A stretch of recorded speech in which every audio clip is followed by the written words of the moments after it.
Police అవుతా sir, scientist అవుతా sir. నేను డాక్టర్ చదివి లాయర్ అయ్యి సాఫ్ట్వేర్ చేసి పోలీస్ అవుతాను సార్. అవుతావు ఇవన్నీ అవుతావు. ఇవన్నీ ఈ లోపల ఎక్స్పైర్ అయిపోతావు. కూర్చో. నువ్వు చెప్పరా పెద్ద ఏం చేస్తావా?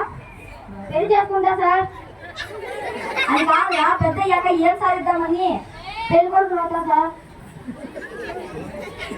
అది కాదురా, పెద్ద అయ్యాక మీ అమ్మ నాన్న కోసం ఏం సాధించి పెడతామని కోడాలి సార్. అరే సచ్చినోడా, ఇందుకే మీ నాన్న నీ దగ్గర నుంచి ఏమాశిస్తున్నారా? మనవాళ్ళని సార్. అరే ఇంతకీ నీ ఆశ ఏంట్రా? మేమిద్దరం మాకిద్దరం. ఇదంతా కాదురా, మీకేమైనా డౌట్స్ ఉన్నాయా?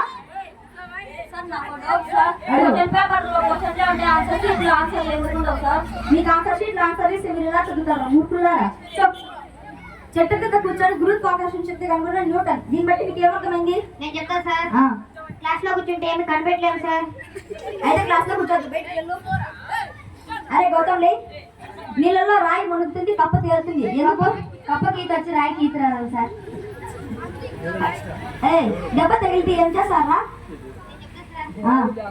ముందు కాలంలో అయితే పసుపు రాసేవారు సార్, ఇప్పుడు అయితే వాట్సాప్ లో స్టేటస్ పెట్టారు సార్. అరే మళ్ళీ లే, నీకు తెలిసిన కర్త క్రియ కర్మ ఉదాహరణ చెప్పు. మొన్న ఒక అమ్మాయిని చూశాను, అది కర్త. నిన్న అమ్మాయికి ఐ లవ్ యూ చెప్పాను, అది క్రియ. ఈ రోజు అమ్మాయి మీ అమ్మాయి అని తెలిసింది, అది నీ కర్మ.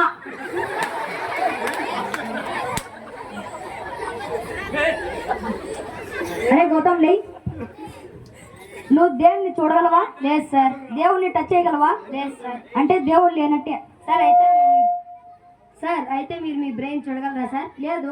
మీ బ్రెయిన్ టచ్ చేయగలరా సార్? లేదు. అయితే మీ బ్రెయిన్ లేనట్టే సార్. అరే హఫీజ్ లే, నీకు తెలిసిన కళల పేర్లు చెప్పు.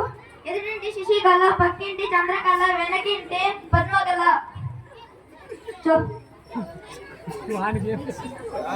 అరే గౌతమ్ లే,